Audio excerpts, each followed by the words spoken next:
Welcome to episode 11 of CyberFusion's Life of Breach. I'm Steve Mullan, and today we're going to be exploring some of the latest cybersecurity trends, technologies, and discussing things with our partners and customers about what's happening out there, the state of the current cyber market, threats that are ongoing, and the likes. Today we're going to dive into one of the most pressing issues facing security teams today. That's the evolving threat landscape, and I'm delighted to be joined by Dan Bridges of Cyware and Ian Parsons of Quilter. Hi chaps, lovely to have you here. Thanks for having us, Steve. Hi, Steve. So, Dan, we obviously met before, but if you want to give us a quick 2-second overview of your role within Cyware as a company, and then Ian, if you're okay to follow there. Sure. I'm the technical director of our international business. Been with Cyware for about 2.5 years since we launched in Europe, and I'm here to advise clients, help design solutions, help work and build our partner community, and kind of do all things technical for our region. Fantastic. And Ian? So I'm the cyber threat lead for Quilter. We're a financial investment company on the FTSE 250.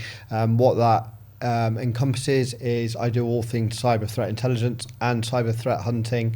That includes choosing the tooling that I use to be able to do my job and operationalising this across the business. Fantastic. And it's an absolute pleasure to have you here. We regularly talk to our vendors and our partners, but we're very privileged to actually have one of our end users here. So it really does mean a great deal to us, and thanks for giving us the time. Thank you for having me. So, if we talk about the evolving threat landscape, it's quite a broad topic. There's lots of things going on within there. How threats have evolved, cyber sort of skills shortage. Dan, let's start with, how cyber threats have evolved. Take us through the last 5 years to now and give us a bit of a snapshot of what's changed and how it's now a lot more difficult for Ian's role to keep on top of these threats. Sure, yeah. I mean, there's been quite an involvement between state-sponsored activities happening at the beginning, then moving around to like script kiddies and, young lads and ladies or young kids doing organised attacks as groups, global groups doing stuff. And then that kind of focused in on certain industries, focused in on certain attack frameworks that are being used. So it's a very, very constantly moving landscape. I'm sure Ian will comment in as well. Very recently we've started to see a lot of stuff coming in against the retail sector. That's changed how people are doing things. Intelligence is now helping people become more aware about how that kind of attack is actually structured, about how you can actually go and buy quite a lot of bad tools and bad malwares. You can go and buy them from a marketplace and actually go and use them. So the landscape has moved quite a lot, which is difficult to keep up with. And the way to find out about how these things are changing and the way that information is shared is very, very diverse now, through combinations of commercial tooling, commercial intelligence, but then mixed in with government advisories or industry advisories that are just written reports. So it's a very diverse set of information that needs to be understood and worked upon to be able to actually understand what's happening and try and build some countermeasures against this type of activity. And I guess, we see this secondhand. We go based on what customers are seeing. You actually see this firsthand. So, you must see this, I say 5 years, but you must see it evolving week to week. Yeah, definitely. Just to echo what Dan said about the evolution of, say, 5-6 years ago, you're looking at the start of the Russian invasion of Ukraine, and the whole world was worried about state-sponsored APT groups attacking, nation states, and it was almost peer-on-peer cyber attacks back then. Fast forward to now, you've got the inclusion of cyber criminal groups collaborating with nation-state attacks as well to do the initial access piece and then selling that information on to more sophisticated threat actors. You've got, as Dan said, script kiddies being arrested in their bedrooms with some of the recent scattered spider attacks, for example. I think the leader was 21 years old, arrested he's from Scotland in the UK. You had Intel Broker, one of the most prolific initial access actors in the world recently arrested. He's a teenager as well. So the threats aren't all coming from the government anymore. And, a lot of it focuses on information theft, how people can get that initial access into these industries. And many years ago, there would be focused on specific industries, whereas now it's almost a free-for-all of what's available and what can they go after and attack. Yeah. And do you think the advancements in AI have had a significant effect on how that's changed as well over the sort of last 12 months? I think it's had both a positive and negative effect in the fact that AI can be used in detection capabilities, but that increasingly the more AI is becoming used to detect malware and attacks, the threat actors are coming up with their defense evasion techniques to hide their attacks from AI. They're beginning to understand it better. On the flip side to that as well, they're also using AI to understand their target environments a lot better. And in the coming years, you're likely to see the time from initial access to lateral movement to actions on objective. It's going to go down massively as they use AI to understand their target environments better. And we mentioned some real world examples there, with Scattered Spider. That suddenly came in a few months ago and took everyone by storm. I don't want to name names in terms of the organisations that got hit. Everyone knows those, but is it something that overnight it was sort of suddenly, right, how do we protect ourselves? What do we do against this? So Scattered Spider are definitely one of the groups that we've been focused on over the past few years. They breached some financial organisations over the past year. They came to notoriety because of the MGM casinos breach. So it was almost a new type of attack. It was a different type of social engineering. It was SIM swapping. It was MFA fatigue. It was wearing down your IT help desk to get the password resets done. And there wasn't really much documented in this space before. So it's something that we've been focused on. What the recent retail breaches did was it brought it to life in a lot of people, because a lot of the reports where the cyber criminal groups done it, and unless you worked in the industry, you never really heard about it. Suddenly people can't get their favourite wine, or they can't order their favourite clothes online, and it started to affect a wider population. So it became more popular in the news. Yeah, well, I was walking into Co-op most days, and the lack of stuff on the shelves, customers couldn't believe what was going on. So it's quite nice to stand there and educate them on cyber security. And Dan, I guess it's crucially important for a vendor. Obviously, Ian's going to see that firsthand, but as a vendor, you've got to try and be 5 steps ahead of these guys, so that when you're working with them, they've already got the protection from you guys before they suddenly discover that latest threat. Yeah, and it's kind of how these threats and have actually been structured. It's not just one group doing one thing which you can focus on. There are so many disparate sources of information which are being used by that group, going out and buying malwares and buying attacks from other marketplaces to understand how that is linked in and where that information has come from, and then going out and buying other sets of passwords or usernames from another marketplace somewhere. So very, very disparate sets of information coming from different places, and having the ability to gather that kind of information together is what's been key to understanding how some of these attacks are put together and what you can actually do to defend against them. It's not just picking on one report with a couple of small pieces of information into it that's specifically targeted towards just Scattered Spider. It's all the other stuff that backs it up from all the other sources as well. So organisations understanding lots of information from different places has been the real challenge and the real key to unlocking what you can do to defend against that. So if we look at the key challenges for security teams, in this current environment and the current sort of threatscape, I guess there's understanding your attack surface. What would you sort of highlight as your team's key challenges at the moment? So I'm in a bit of a unique position that I'm quite a small team, and I get to speak to other people across the industry that are in bigger teams, and I get to see how privileged they are. But as a smaller team, it's, I've still got the same number of stakeholders. I've still got the same sort of technology stacks that they have. I've still faced the same sort of threat actors that are targeting my industry. And I've still got the same sort of sources that are coming in, both open, closed, commercial sources. And it's how I can turn those sources into something that's relevant to my organisation, and how I can get that in the hands of the right people as well. So I guess it's not just about your team. It's also, fair to say that it's crucial you have the right technology in play to assist your team to be able to do that. Absolutely, and it's not just for my team as well. It's got to be the right solution so that the wider organisation can use it as well. I think that's a very key point. It's not just about providing an intel team with what they need to understand the facts. It's the full story of, sure, you've done that and need to do that quickly, but then how you then go on to integrate it and actually make that some use somewhere, make that useful, make that integrated and follow through with the rest of their technology stack. It's not just creating a good library of information, it's actually then having actually something to go and do with that information, taking positive, proactive action with it. That's really key to an organisation, because people can't do it quick enough.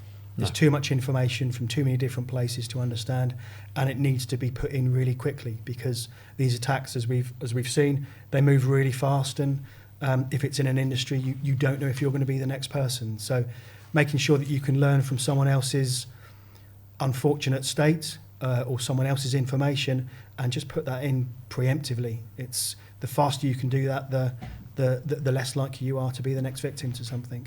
So the next thing I really wanted to discuss with you guys was, the impact of cybersecurity skill shortage. And I was reading some stats the other day, and they're probably out of date now, but I think the UK government estimates that within cyber threat intelligence, 31% shortfall in skills. And then I think the World Economic Forum said that 60-70% of organisations report that they don't have enough skills in cyber threat intelligence. Is that something you would echo, not necessarily within Quilter, but in your experience as a person, in your role that you've seen across the industry? Yeah, definitely. And the problem is I think too many organisations have realised that there is this skills shortage. So that if you went online and you looked up cyber threat intelligence training, there's a multitude of courses now that will teach you all about what an advanced persistent threat is, what a cyber criminal is. What it doesn't teach you is what you do once you know that information. It doesn't teach you the day-to-day basics of the job. The problem with that is when I first started in the cyber threat intelligence industry, there was the opportunity to join with an intelligence background but less of a cyber background. But there was the opportunity to go and train and do all of the relevant courses to upskill myself. I find with most organisations now, they look for people who already have the qualifications, who've been doing a job for a few years. So the entry routes into cyber threat intelligence have become a lot smaller. No, and I guess, as a vendor, Dan, as much as it's a negative, it actually plays to a company like Cyware's advantage because of what you can provide threat intelligence teams with the assets of your technology and the functionality. Yeah, definitely. The data analysis that we can do and the inbuilt automations for massaging and normalizing and deduplicating data and all those kinds of things is all really, really useful. At the end of it, you still need a person to come and make a decision out of something, and that kind of harps back to Ian's point. That there's a shortage of skill sets to know what to do, to know how to make the right decision, to be taught the experience of what to do. So because of that skills shortage, what we do need to do as an industry is make sure we're using the skills that we do have in the industry to the best advantage, and make sure that those people and those skill sets and CTI analysts that are able to make a decision, then that's what they're spending most of their time doing, not messing around in spreadsheets, trying to consolidate information and doing data massaging and trying to manually deduplicate things or further research. Give the people that we've got, give them the ability to make a decision on something, and let the tech do the tricky part. Let the tech go and do the data management and the data collection and normalization part of it. We don't need a human to do that. Computers are really good at doing that kind of stuff. So give that back to the person to make a decision. And then we still have a skills shortage, but we have less of an issue. We can actually utilize the skills we have better to go and do more, and not spend their time doing the data management part. And I think over the last couple of years, I've certainly seen where it's become more apparent about CISO's mental health and people in your position and the teams. Do you feel that skill shortage has meant that your teams are overburdened and there's a different level of pressure now? Yeah, definitely. I mean, as I said, I come from a military intelligence background where I had bigger teams and we were able to share the workload equally. But from my sort of personal experience, I've felt the burnout of the job with too much workload, too many tools, too much information ingestion, not being able to get it into the right people's hands effectively. As an intelligence analyst, I'm paid to do that intelligence analysis piece, not just report what other people are reporting. Anybody could do that. So it does become quite burdening sometimes to have to take all of this information from multiple sources, often looking at different platforms if I've not got them all in one place, to then do the analysis piece, pull it into a usable product, and then hand it off to the right people. I mean, is that something that happens quite a lot? All the different information sources, because you do need specialised information about malware types or in a different set of information in a different format around threat actors, that's in the past tended to be in very different systems and literally GUI switching and cutting and pasting between the two, and that's a lot of mental taxing time on remembering where things are and how to find them. Was that be fair to say? Yeah, definitely. And especially if we go back to the recent retail attacks, and you get the ones that are sort of headline grabbing, newsworthy attacks, then suddenly you find there are a lot of reports, and then it's understanding, what's a credible report, what's contained within that report, what's in that one report that you haven't considered that may be that key piece of the jigsaw that you need for that information. How can you link this back to the information that you've already got on your system, previous attacks, industry reports, an example. So having it all in one place certainly helps speed my day up. Sure. So I guess, it's all about a company having the right investment in people, training, making sure they're investing in the right technologies to make their job easier. And I guess, if organisations aren't doing that, then you are going to get burnout. It's going to be very hard to retain staff. You're going to get alert fatigue. And I guess it makes things a very difficult place if you haven't made the right decisions, as you have. Yeah, I've been in roles before where I've not had the right tools to do the job, and a bad workman always blames his tools, but if you haven't got the basics in place, then it becomes very, very difficult to do your job. And I see the negative effect that this can have, not just on the analysts that you have in place doing the job, but also on employee retention as well, because if you're not supported in your role, you tend to look elsewhere. No. I mean, this isn't the... I suppose, Steve, we've been in the industry long enough that this isn't the first time we probably had this conversation. It may have been around log management and SIM platforms 10 years ago, and the industry moved on to do a lot more with behavioural analysis and automation and response playbooks and those types of things. So it's not the first time this has happened about analyst or personal burnout fatigue because the tools weren't good enough. It's just now shifted to a proactive state with intelligence doing the same thing. So we just need to learn from those old lessons and, again, make the tech do more, advance the tech in the right way, and give the people the tools they need to be able to make decisions. So Cyberfusion are very much into innovative technology.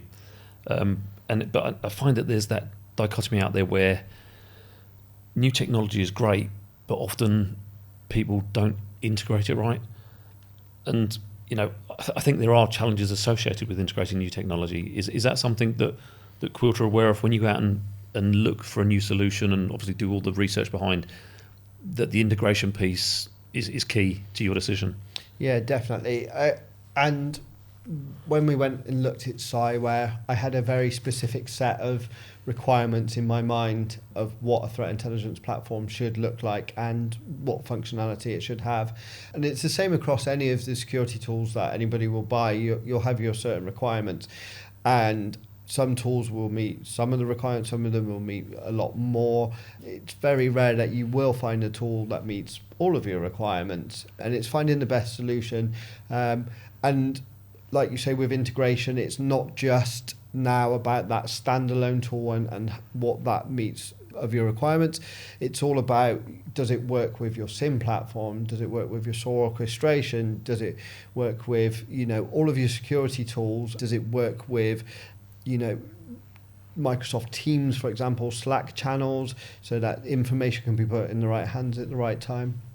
So I guess you're looking for that holy grail, that single pane of glass efficiency, really, where something does integrate with everything as much as it can, but give you that single view on what you need to see. Oh, that would be lovely. Any tool that has all of the out-of-the-box integrations would be fantastic. And for me, it's finding the right vendors that are willing to do the work as well. With some of the conversations that we had, some of them offer you the out-of-the-box integrations and that's it. And then it becomes very difficult to marry what you're buying up with your other tooling.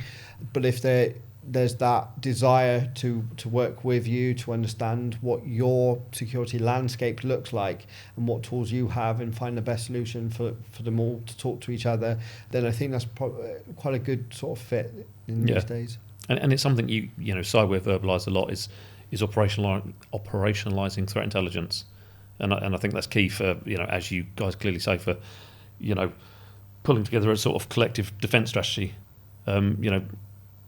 Was that something that you conveyed across to Quilter during the research and the assessment of Cyware? Absolutely. I mean, whatever the platform can do, it's about what the output of that platform is, what the usefulness is.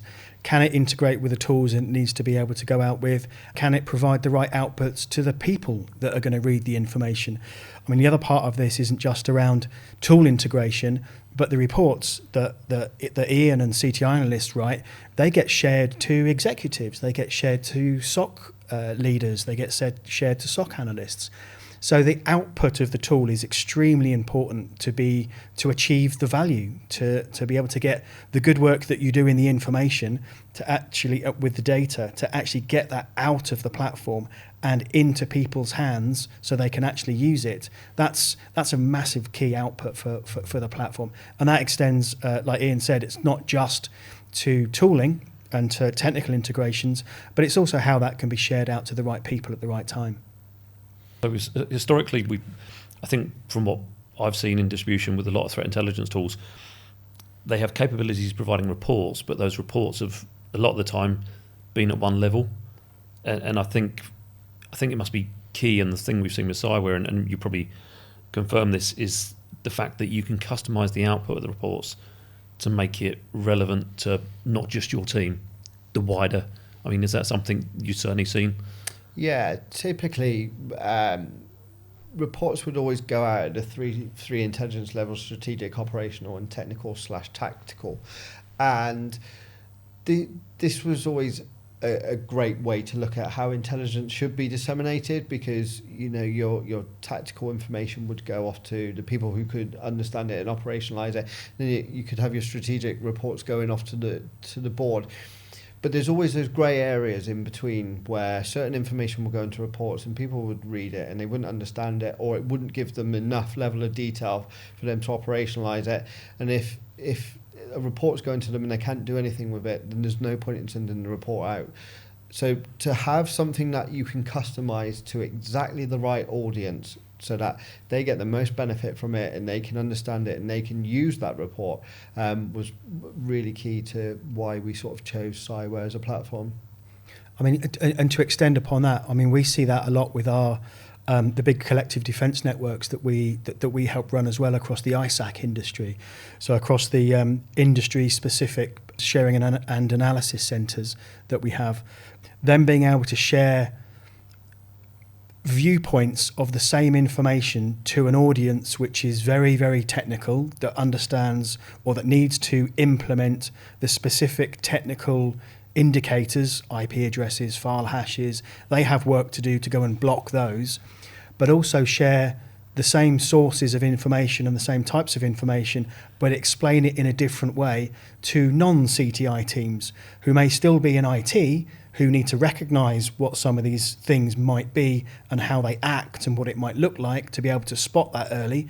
So to sharing that sort of information to potentially, a SOC team or a desktop support team who don't necessarily understand what a threat actor is and how marketplaces work and stuff. But then being able to understand and recognise that and spot those things early, that's another level. But then also being able to share that information in a format that's understood by an HR team or a fraud team or someone else who might be being used to leverage them to gather information, to gather employee names and contact details. That kind of information is needing to be shared with those teams, make them aware of what that might be, so that they can spot those threats and have that information ready to them. It's the whole point of, there's a classic quote of a rising tide floats all ships, that if everyone is aware of everything, that rising tide lifts all the ships, it lifts the intelligence awareness, it lifts the security awareness of everybody, and if that happens, then you're more secure. Everyone is more secure, and that protects the organisation and increases the business resilience. So one more thing, Ian, that I wanted to ask on the back of that is about effectively using the data that's there. In your experience, how important is it to give access to the streamlined intelligence data, not just in a push set of reports, but give them dynamic access to people like SOC teams or endpoint teams or desktop teams, server teams, whatever, to actually come and view that information and empower them to come and ask their own questions and help them answer their own questions rather than them think of a question and then it being a sort of case exchange to you, for example. Is that a new thing, or from your experience important to see? I think it's really important because, especially being sort of a smaller team, if they're reliant on me to find the information for them, I've got to come up with some kind of prioritization of who gets answered first. And to them, that information might be key. It might be critical to something that they need to work on that day. But in my grand scheme of things, it might not be as important. They might get pushed down the list, and they might get an answer in, 3 days to a week, etc. So giving them the access that, and not just the access, but enabling them, hand-holding them through the process of how you go and find the information yourself. It speeds up their processes, but it also takes away some of the burden on myself, which makes my life a lot easier, a lot happier at work, and just teaching people to go and find the information themselves, and then once they've gone in, they've had a look and they can't find that information themselves, then by all means they can come back to me and, I can go and look at additional sources or just check that they've looked in the right places. But it's absolutely crucial to make sure, sharing is caring, as they say. I mean, that's a common theme we've seen across quite a few customers. The fact we do a lot of inbuilt automation and a lot of inbuilt analysis and data management of the intelligence that we receive.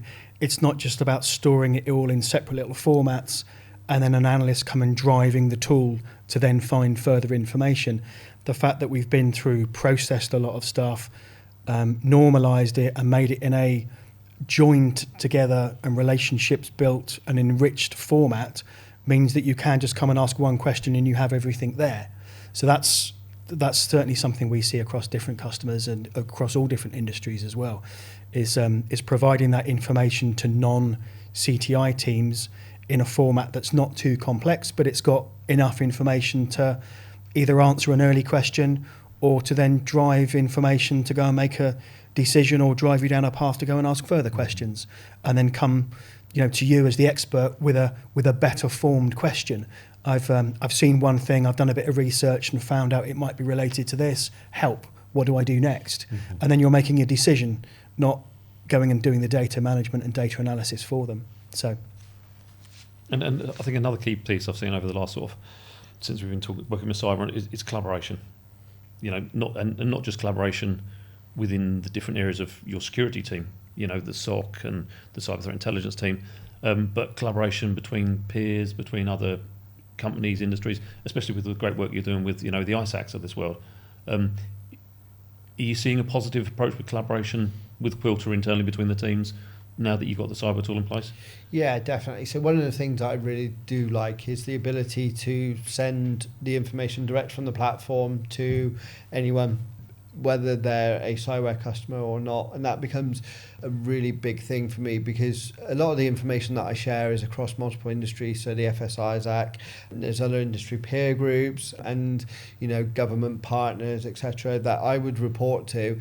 And previously it would need to be separate emails sent to them, so that if it's sensitive information.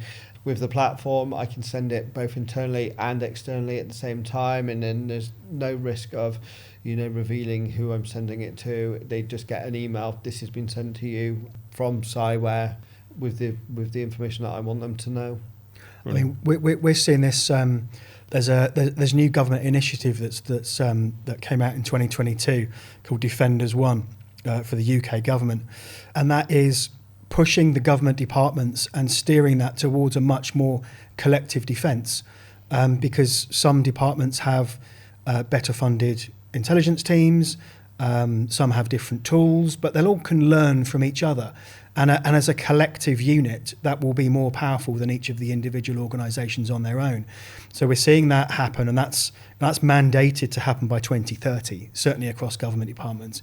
We're already seeing it happen in the US as well, where that's happened in the past, and now they're learning and fostering and encouraging open industry to then communicate with government, and again, share information, share learnings. It might be information about the same threat actor and the same techniques, tactics and malwares and IP networks and botnet networks or whatever that's actually underneath, no matter what industry it is. So if everyone can learn from it and actively share that, it helps everyone out.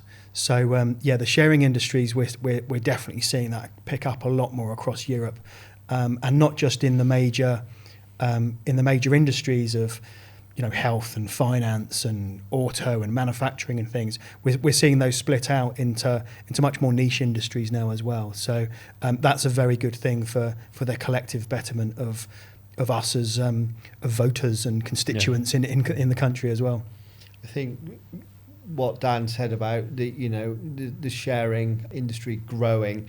If you take the financial services industry, for example, people could look at the finance companies as competitors, but I've found since I've been in the finance industry is when it comes to things like intelligence and defence and security, that there is no competitiveness. We are all in it to better protect each other, because an attack on one financial organisation, particularly in the UK, could quite quickly spread across the other finance companies.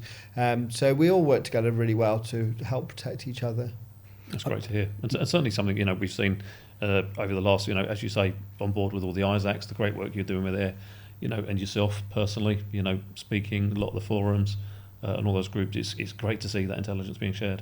So something we haven't touched on, and Dan, I'll probably aim this to you. I always like to pull everything back to the channel and partners. How instrumental are partners in working on deals like this, in helping both you and the customer, not just on the initial sale, but on an ongoing basis?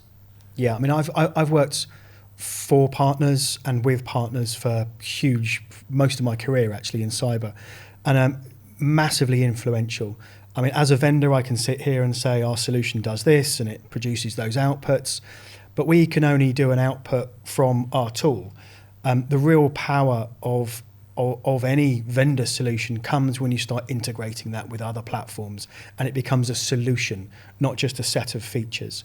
And that's where the partners come into this. The partners that understand what the output can be, if I bring it back to our solution, what the output can be from us as a technical feed of information. A partner to then come along and integrate that and make sure that gets operationalized effectively in a working solution across a SOC platform. and across an EDR platform, and then across other desktop and server platforms as well, to really make that a valuable business outcome and business asset for companies such as Ian's company. That requires a partner that has much wider breadth of experience and a much wider breadth of ability to deliver meaningful change and configuration across those wider set of tool sets. That's something that a vendor can't do. We can't be a specialist in. We could be a specialist in our own platform, but we can't be a specialist in all the other ancillary and connected platforms elsewhere. That's the massive value of a partner. And then them having the ability, from a partner point of view, to understand what Ian's wider business outcomes need to be. What drives Ian's business? What do they need to get to their customers at the end of it? That's so far detached from where a vendor can play and have a meaningful impact to it. That's a real strong area that the partners can have into this and need to have. Yeah, I think you've hit the nail on the head. I mean, in this day and age, there's still a lot of channel ethics and there's still a lot of diverse views on how vendors operate.